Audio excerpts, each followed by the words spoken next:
Welcome to FinTech Confidential, bringing you the people, tech, and companies that change how you pay and get paid.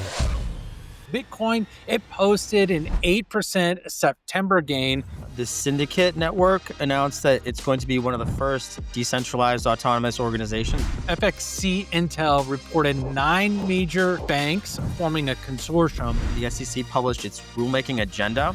The SEC also published 2 major no-action letters. There has not been a quiet month this year. Hacks and security threats continue to plague this industry. The banks are the nodes themselves. Really fascinating stat came out this month. On-chain stablecoin transfers reached a record of $15.6 trillion of transfers. 70% of that activity was by bots. Anti-money laundering has been one of the major concerns about digital assets. We have the blockchain, the public transaction ledger that can be analyzed. I'm really curious to see how all of these rules and regulations really impact. Does it help it? Does it hurt it? Does it get overtaken by bots? Are we making rules for humans, or are we making rules for the transaction? You're building a fintech product. You want to offer digital assets, but wallets? That's the hard part. Security, compliance, key orchestration, blockchain integration. That's why fintechs, payment platforms, and custodians choose Dfns. They provide wallets as a service that's API first, multi-chain by design, and secured with MPC. No single point of failure. So you can launch across over 50 blockchains, automate policy controls, and stay audit ready without managing private keys. Stripe's Bridge powers crypto payments through Dfns. MoonPay scales wallets securely with Dfns. Sphere grew without compromising on control or compliance. Even major FIs like Fidelity, ABN AMRO, as well as custodians like Zodia and Tungsten trust Dfns to power their on-chain infrastructure. Developer ready, compliance approved, production grade from day one. If you're building in payments, exchanges, OTC desks, market makers, or DeFi, Dfns wallets work the way you need them to. Request your demo at fintechconfidential.com/DFNS. Dfns, secure wallets built right. Welcome to Web3 with FTC, powered by FinTech Confidential. If you're asking how blockchain, crypto, AI, or even quantum computing fits into your business strategy, it's built for you. We talk with the builders and decision makers who are doing the work. You'll hear smart conversations, straight insights, no filler. Whether you're a founder, exec, or just trying to stay ahead, this is where real talk meets real tech. Let's get started. I'm your host, Tedd Huff, the CEO of the fintech advisory firm Voalyre, and I'm here with my confidential informant, Rob Musiala, a partner at BakerHostetler. He leads their Web3 practice along with the blog, The Blockchain Monitor. And if you haven't yet, you need to go check it out over at theblockchainmonitor.com.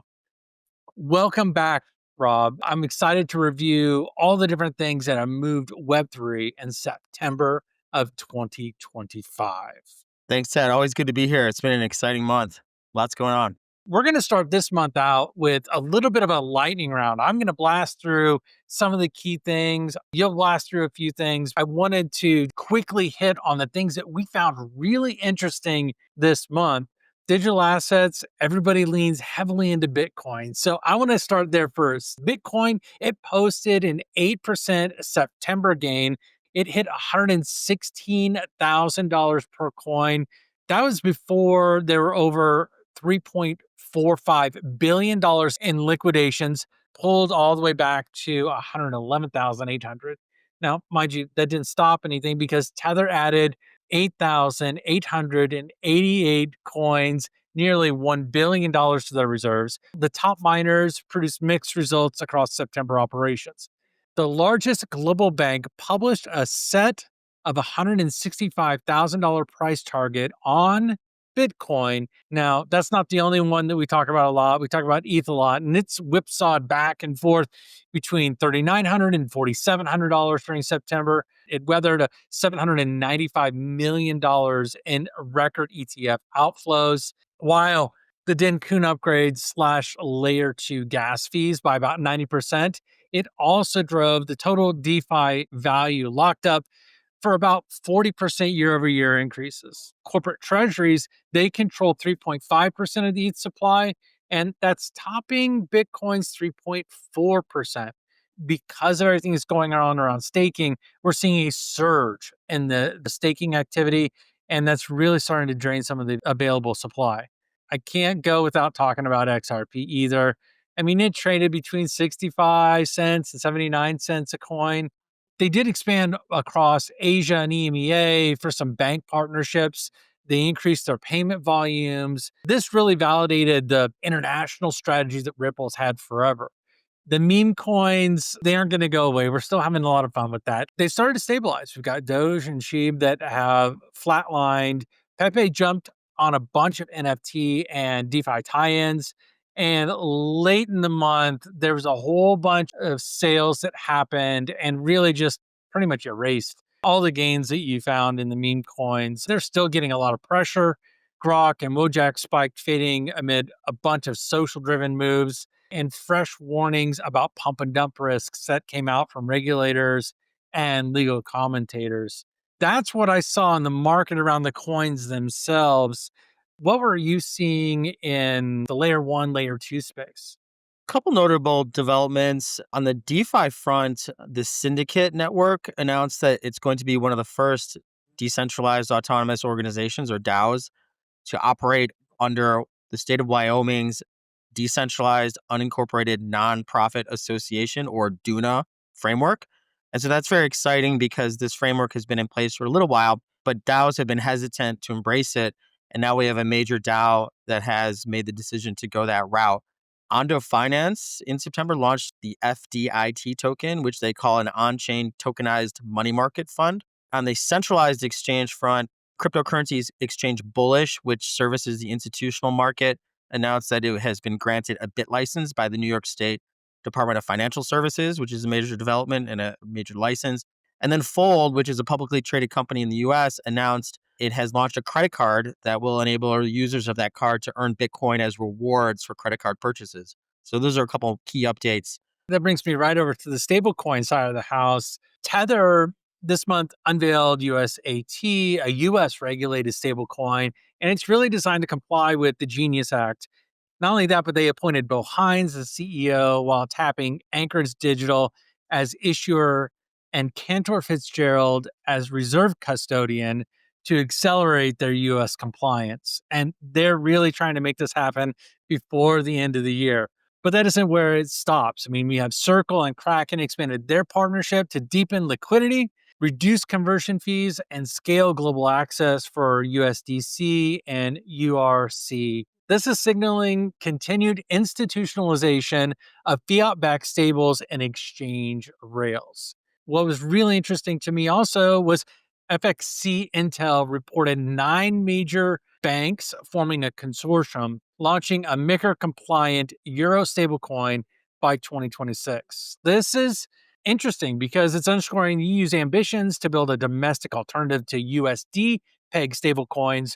Meanwhile, analysts noted that USDT and USDC's combined dominance, it slipped to roughly 84%.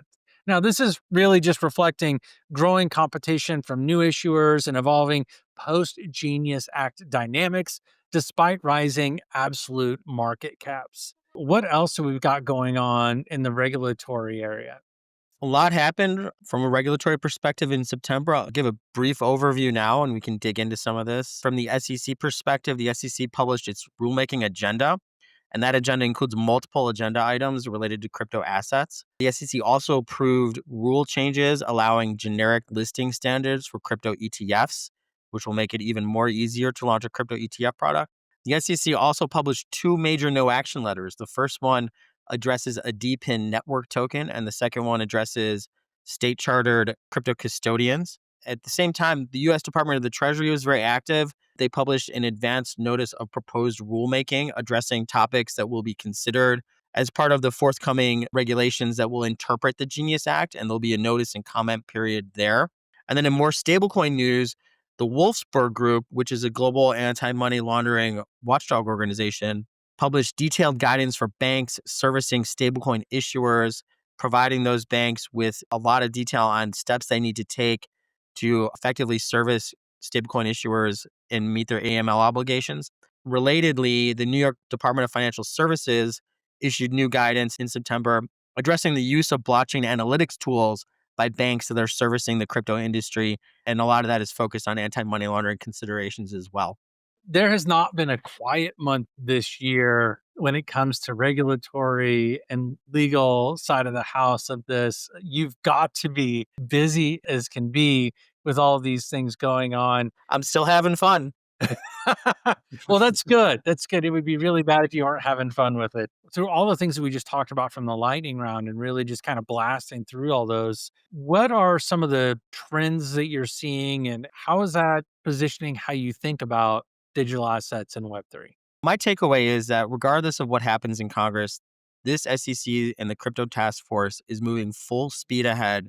And I absolutely expect more statements, guidance, publication of other documents from the SEC that will continue to give this industry more and more rules of the road on how to operate. Secondly, we gave a lot of updates on stablecoins. And my big takeaway there is I think we are really starting to see a fragmentation of the stablecoin market. We're seeing different stablecoins issued by a whole variety of different types of issuers and targeting a variety of different users with their proposed stablecoin products.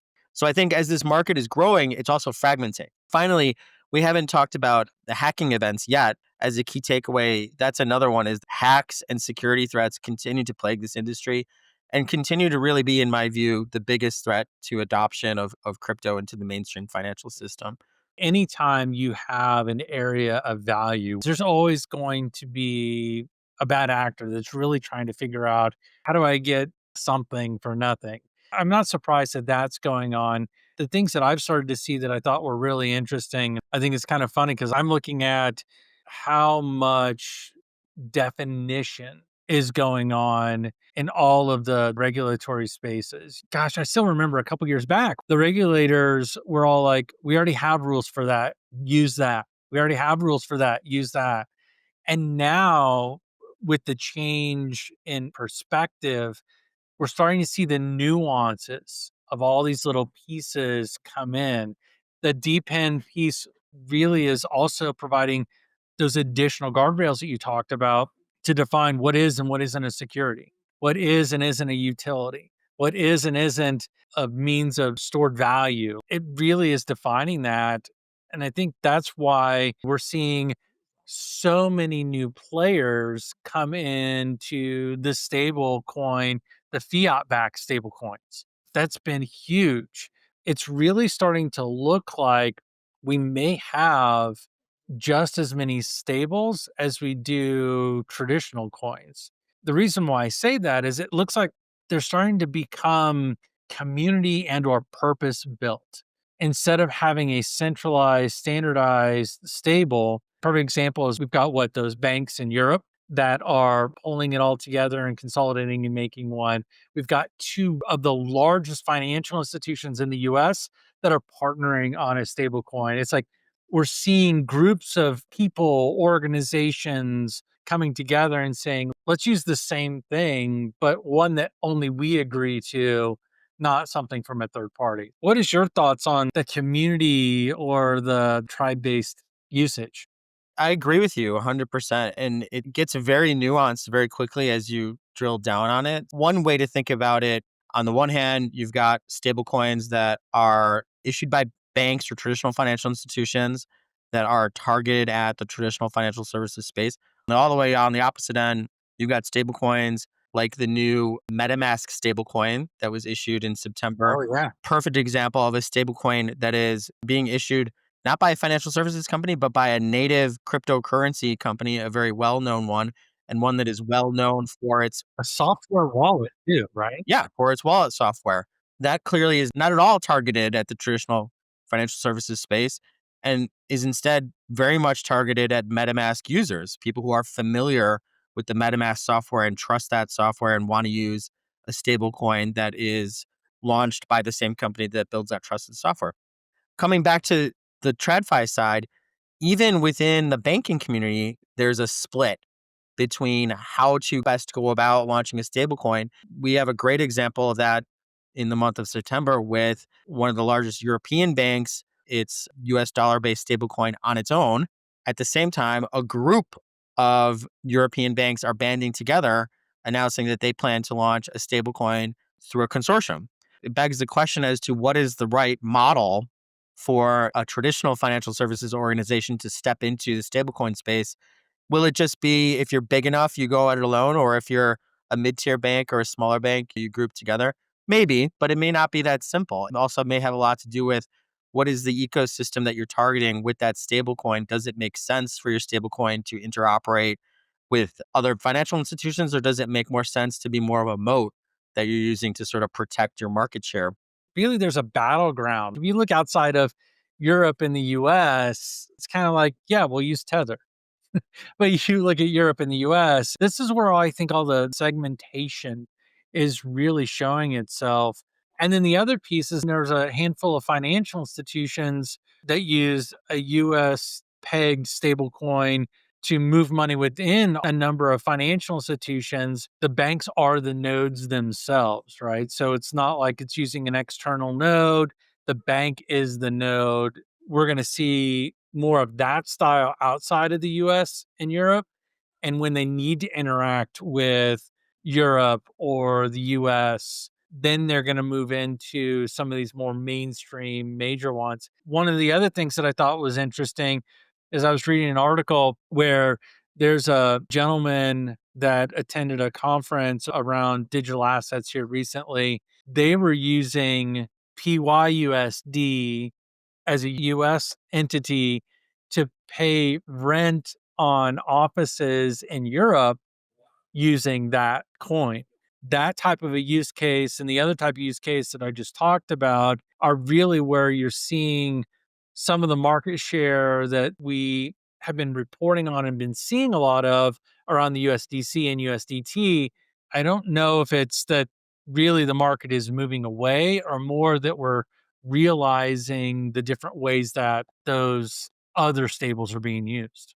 I think we'll continue to see new market entrants into the stablecoin race. One of the interesting things I want to pick up on a comment that you just made that I think illustrates why blockchain is such a fascinating technology is that even as we have these segmentations of the stablecoin market, if and when folks get to the point where they recognize we don't want to segment off and we do want to integrate, that is very much doable based on the technology, especially, for example, if you've got two different blockchains that are both EVM compatible. That's just one simple example.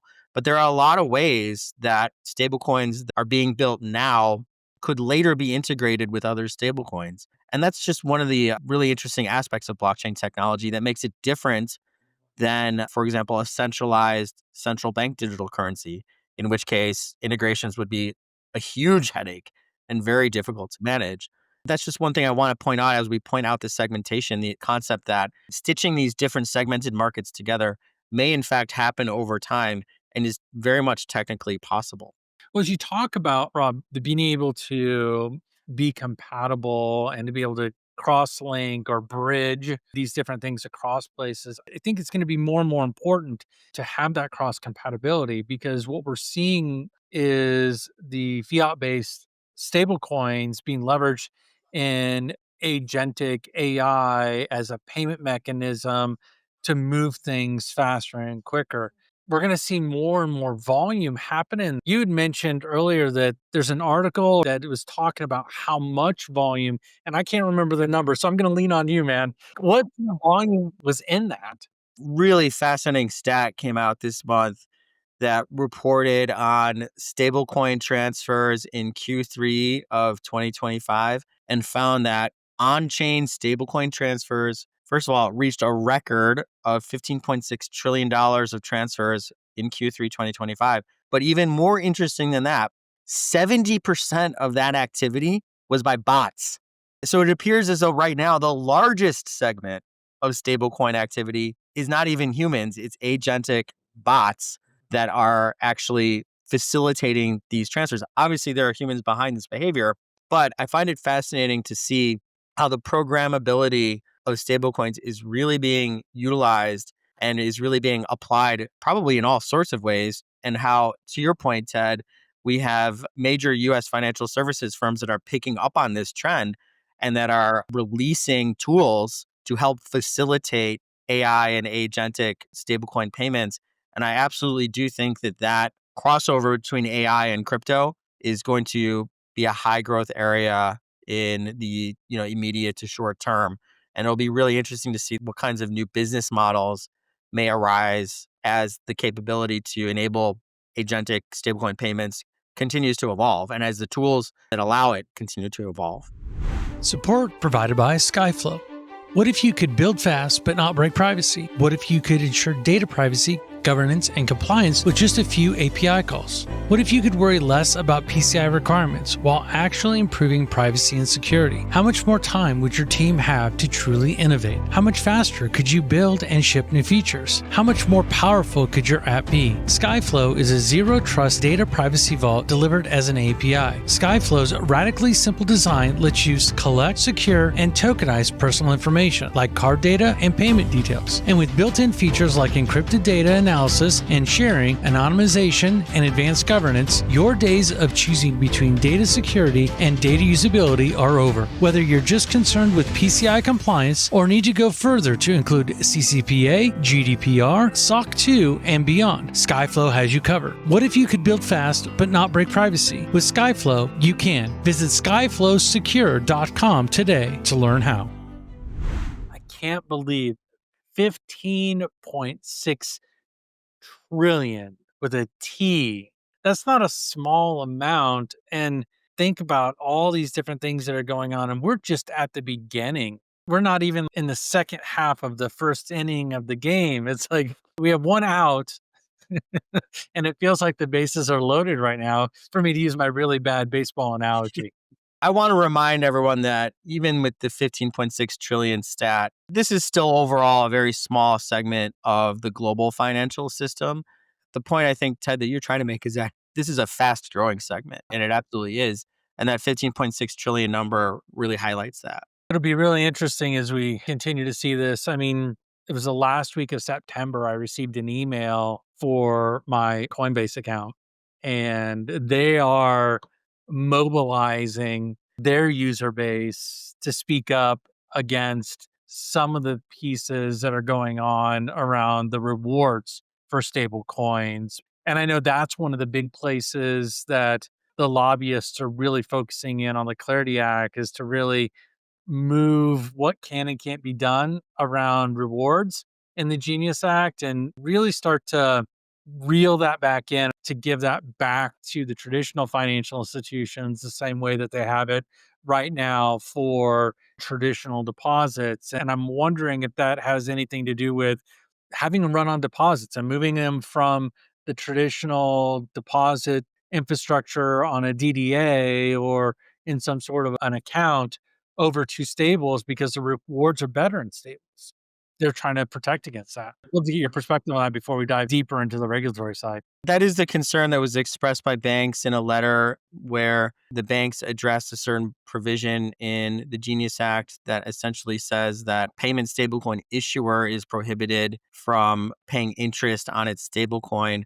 But what the banks recognized and tried to point out in that letter is that in the industry right now, it's actually not the stablecoin issuer that is paying interest. It's typically the exchange that offers a stablecoin that pays those rewards.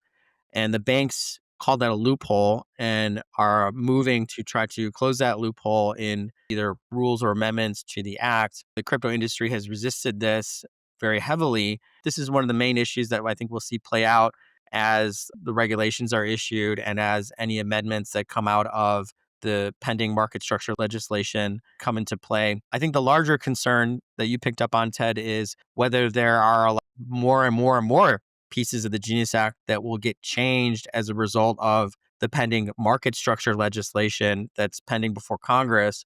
A lot of the industry would prefer to see these two laws stay separate so that we can at least move forward with the Genius Act that's been enacted and move forward on common understanding that that act as it is now will stay in place. And, obviously we'll get more guidance with the regulations. I think a lot of folks in the industry are afraid that key provisions of that act may be changed through some sort of compromise in Congress that is part of passing the market structure legislation. I would say generally, I'm not too concerned about all that because I do think we have a long way to go. Yes, there will be changes, but I think it's a little bit too soon to start trying to predict what those changes are. And I do think while this is all going on, the SEC is moving very fast. The SEC is going to put down rules of the road that may eventually become the norm by the time any legislation gets to the point where it's ready to become final. And then at that point, the question would be for Congress, are we going to adapt some of the ideas that the SEC has put forward and adjust what's in the legislation based on what they're seeing that is working or not working? Speaking of rules of the road, it seems like the SEC and the CFTC continue to refine and define the rules of the road in that area. With the no action letter, help us understand, what does that mean? I'm obviously not a legal or regulatory expert, so I need to lean on you very heavily on this. Rob, what does this letter mean? First, I just want to note on the proposed rulemaking, and this is one of the developments from the SEC that I think didn't get very well noticed in this month. The SEC did publish its rulemaking agenda. Many of those rules address crypto assets. One of the items on the rulemaking agenda specifically is entitled crypto assets. And in that agenda item, it states that the SEC is considering recommending that the commission propose rules relating to the offer and sale of crypto assets, potentially to include certain exemptions and potentially to include certain safe harbors to clarify the regulatory framework and provide more certainty to the market. So that is huge. It hasn't happened yet, and I think there'll be some time before an actual proposed rule is published, but we're seeing all the intents that the SEC plans to issue proposed rules that will give more clarity to the marketplace. And I think it'd be really interesting to see that happen. And I do expect it to happen because, again, the SEC has absolutely been moving very fast, and I would expect that to continue. Two of the major actions that occurred this month are the two no action letters, and these are significant. By far, the most material no action letters in the crypto space that the SEC has issued. The first one deals with DePIN, Decentralized Public Infrastructure Networks, and is a no action letter that addresses the specific question of a very specific DePIN network called the 00 network and the role of a token, the 2Z token, in operating that network. A no action letter, for those who may not be as familiar, in this process, a company will draft out a very detailed description of activity that they plan to engage in. And they're asking the SEC to review that activity and to give them some assurance if they take the activities that they've outlined that the SEC will not recommend enforcement action. Translating that into plain English, what it means is a market actor asking a permission, can we do this? In the instance of the DePIN letter, it only applies to the 00 network, and it only applies to the 00 network in the event that the facts play out exactly as they've explained them in the letter. That being said, this opens the door for more no action letters in the DePIN space and absolutely gives a potential roadmap for how to launch a DePIN network and a DePIN network token in a way that does not violate the securities laws. In the instance of the 00 network no action letter, the letter provided a very detailed explanation of exactly how the proposed network would work, exactly how the 2Z tokens within that network would work, and specifically addressed the roles of two key groups of network participants. One was termed network providers, and the other one was termed resource providers. These were essentially the two main types of network actors participating in that network. In issuing the no action letter, the letter also defined what's called programmatic transfers and argued that these programmatic transfers would not satisfy the fourth prong of the Howey test because the network providers and the resource providers that were engaged in these transfers did not have a reasonable expectation of profits derived from the entrepreneurial or managerial efforts of a promoter or sponsor, but instead were relying on their own efforts for the success of the token and the network. That was sort of the big development that we saw in that DePIN focused no action letter. And again, it only applies to those specific facts, but it does absolutely open the door for the DePIN market to advance and to do so in a way where we can launch DePIN networks that don't violate the securities laws. It's not permission, but it's also clarification for the requester that if and when I do this, what will I be in trouble for? It's kind of how I interpret it. And that way they can make adjustments as needed. And it's really cool that there were a number of no action letters that went out this month. I think the DPIN one was super specific because it really defined what I was talking about earlier, is that definition between a utility and a security. And I think that is the biggest piece that we had in there. One of the other things that I found interesting is really the request for comments that has been put out by the Treasury. Help us understand, what is this request for comments for and why does this matter? Real quickly, I just do want to mention the second no action letter related to state chartered banks and effectively provided a path under very specific circumstances for state chartered banks to custody crypto on behalf of third parties. I want to mention it because it is absolutely related to this development from Treasury, the proposed rulemaking, because the proposed rulemaking from Treasury involves providing an initial set of issues that Treasury intends to address in proposed rules that would implement the Genius Act. And as we know, a big part of the Genius Act going into effect would involve banks custodying reserves, backing those stablecoins. And those same banks may be interested in actually custodying crypto, whether it's stablecoins or other crypto. The SEC no action letter allowing a state charter bank is significant and related in that way. The proposed rulemaking that was published is very detailed. It includes 58 specific questions the Department of the Treasury is seeking input on. The questions broadly fit into a couple different topics: issuing and how to treat payment stablecoins, requirements for issuing payment stablecoins, illicit finance, foreign payment stablecoin issuers, taxation related to payment stablecoins, insurance, economic data, and then there's a broad other topics. Or how they're like, we can't figure out how to categorize these, so we're going to just put them over here in other. The comment period is open. Comments on the advance notice of proposed rulemaking have to be submitted to the Treasury Department on or before October 20th. It's not tomorrow, but it's fast approaching. And so companies that want to have their voice heard as these proposals are being drafted and eventually published should really highly consider getting involved in commenting on some of these 58 questions that were posed by Treasury. One of the things you mentioned in the lightning round that I want to circle back to, because I find it very interesting, anti-money laundering has been one of the major concerns about digital assets, cryptocurrencies, that we've heard from every aspect of our government here in the US over the years. What does this Wolfsburg Group report do and mean for stablecoin issuers? The timing is fascinating because, again, Wolfsberg guidance was published right around the same time as the Treasury's request for input. You've got Treasury asking the public for commentary, and at the same time, you've got the Wolfsberg Group that is in this guidance provided some very heavy commentary on what they would expect a bank to do to mitigate AML risks if it is servicing stablecoin issuers in a variety of different ways. And this guidance was very detailed. It provides a lot of different guidance points on what a bank that is servicing a stablecoin issuer needs to do in order to meet its AML obligations. This isn't a US based organization focused purely on US. They're looking at any money laundering and how it interacts cross border as well as domestic within whatever country it might be. That's super important as we look at this because it has a global focus. Dive into the key pieces that you found in that report that really stood out to you. At one point, the guidance notes that a financial institution or bank should not only look at the payment stablecoin issuer that they're servicing, but look at those clients.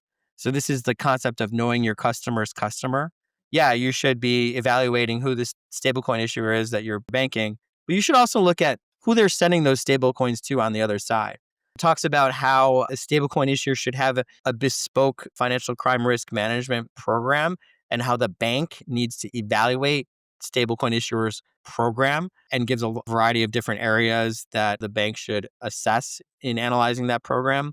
Talks about how the bank should understand what's the expectation as to how to manage those reserves. So, for example, the Genius Act is very clear that stablecoin reserves can only be managed in a couple different ways. A bank will have to look at that and ask, am I being asked to manage reserves in a way that doesn't comply with law or that doesn't make sense for some reason from an anti-money laundering or suspicious activity perspective? It talks about how the settlement accounts and the risk there is obviously that you're a stablecoin issuer is taking and issue stablecoins to a party that it trusts. On the back end is asked to redeem that stablecoin from a party that maybe it doesn't know so well, and maybe a party that has used those stablecoins or earned those stablecoins through illicit activity. And obviously, that's the type of transaction that you would want to analyze closely. So those are some examples of the topics that the guidance addresses. It's very detailed and absolutely something that any bank getting into this industry needs to scrutinize and understand very well. It's funny, as you were listing those off, all I could go back to was thinking about how a couple months ago, the company that had technology support services that was paying North Korea, it almost sounds like what went wrong here and what are the things that we would have wanted them to do to keep that from happening really falls into their guidance. The way you just described it made me really think about it from that perspective of a potential unknown bad actor. If you were to look at all the things going on, how would you summarize September? I think September, we continued to see acceleration on regulatory activity that is going to promote market growth. We saw it in the United States from two different angles. One, from the SEC in the form of all the guidance that it put out, its proposed rulemaking agenda in particular, and the two no action letters. Secondly, from the US Treasury Department issuing the advanced proposed rulemaking that I wasn't necessarily expecting was the Wolfsburg Group guidance coming outside of the United States that actually is providing even further momentum to some of these activities. And I do think the big takeaway from a regulatory perspective is that the regulators now, years later, have recognized the same rules of the road that we were using for the TradFi system don't necessarily work. And we're now ready to propose and implement rules of the road that are more fit for purpose for this industry. And it's really inspiring to see that happen. It's interesting to see where they're targeting first. It really does feel like they're making a concerted effort to have the experience from a stablecoins perspective feel a lot like a fiat, follow the same rules as the fiat, have the same actors, which makes me beg to ask the question, do we really need all these stablecoin specific if we're going to treat it like fiat? Do we really need stablecoin specific rules? I think we do. We do because there are unique aspects of stablecoins that simply just aren't there. An easy one is this concept of the reserves backing the coin that are just sitting there being managed by a bank. They're not out there being traded in the marketplace. It's the stablecoin that's out there. Some of the features of the technology that are different, specifically the idea of a global peer-to-peer payment network where there is no third party monitoring transactions as they occur. Instead, it's happening peer to peer. That creates a lot of opportunity from a business standpoint, but it also creates new risks from an AML standpoint. And I do think that it's great to see groups like the Wolfsburg Group understanding that and addressing it, just like the New York DFS guidance that addressed how banks should use blockchain analytics tools in their AML programs. Some of that may become more mainstream. Would not surprise me at all if that is addressed in future guidance from groups like Wolfsburg. And that's another example of where this industry is different because we have the blockchain, the public transaction ledger that can be analyzed. And you can derive a lot of interesting insights from that. If you can do that, you absolutely should. You should absolutely leverage that as part of your efforts to combat financial crime. Well, I'm really curious to see how all of these rules and regulations really impact the free market. Does it help it? Does it hurt it? Does it become more of a centralized group think around everything being the same no matter what? Does it get overtaken by bots? Are we making rules for humans or are we making rules for the transaction? And that's the piece I think that we really have to think about is what if it's not a human? What if it's a bot that a human has asked to do something that is separate and the bot makes a decision that is outside of that? And then on top of that, these organizations are using artificial intelligence and they look at it and they say, oh, okay, that one makes sense because I saw it from a trusted bot. that did a trusted thing from a trusted place. Wait a second. Now, doesn't that get us back into the universal digital ID? But that is a discussion for another episode. Let's broaden it out and let's look at September of itself. What are your top 3 takeaways for September? From the market perspective, top 3 takeaways. Number 1, we have a roadmap for DePIN networks to launch. We have a roadmap for state chartered banks to custody crypto assets for third parties. That's number 1. Number 2, stablecoin market is expanding at an accelerated pace and fragmenting. And I think we're going to see different pieces of this market that are being built and intended for different types of people and market actors. Will that fragmentation eventually come back together? It remains to be seen, but for right now, it's sort of fraying. And lastly, security threats continue to be a big threat to this market. And despite all the positive news, hacks continue. And so it's important to have strong security measures in place to make sure that you as an individual or market actor are not subject to some of these hacking events. The takeaways that I looked at from September, we talked about the market swings happening, the percentage of movement back and forth, the volatility of the market in September compared to September of 2024 and 2023 is significantly less. We're seeing 35, 40% swings in some places, but we're not seeing the 100 percentile swings that we've seen over the years. We've also seen those markets continue to climb and self-correct and then come back up again. But it's definitely heading in the right direction. And I do agree with the financial institutions that have made statements on the value of these coins, the Bitcoin, XRP, ETH. Those are the primary ones that everybody seems to say, yes, this is headed in the same direction. We don't see it self-correcting too far down. I think it's really cool to see the layer 1, layer 2s continue to grow, continue to expand, all leaning towards how can we make this faster, cheaper, and better.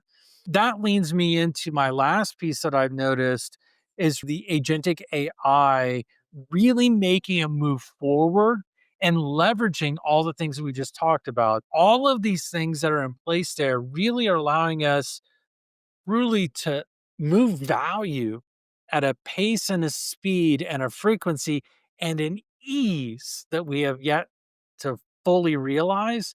And I think September was really that point where we're starting to see a little bit of a glimpse into what that means.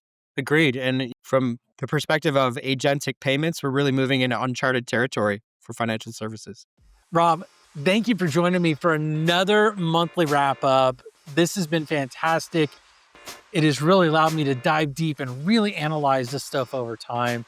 If this discussion about Web3 got your attention today, that is great because there's more from where this came from. So go ahead and head over to YouTube, Spotify, Apple Podcasts, or wherever you listen and hit the follow button. And if you really want to stay plugged into everything we're doing and everything we're tracking over here at FinTech Confidential, go over to fintechconfidential.com and get signed up.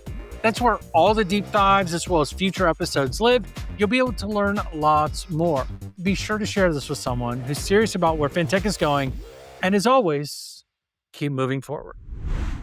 As we wrap up today's episode, I've got one last thing for you. If you're in the trenches fighting fraud and financial crime, you know it's a complex battlefield. That's where Hawk's AI tools for real-time payment screening, AML, transaction monitoring, and dynamic customer risk rating come into play.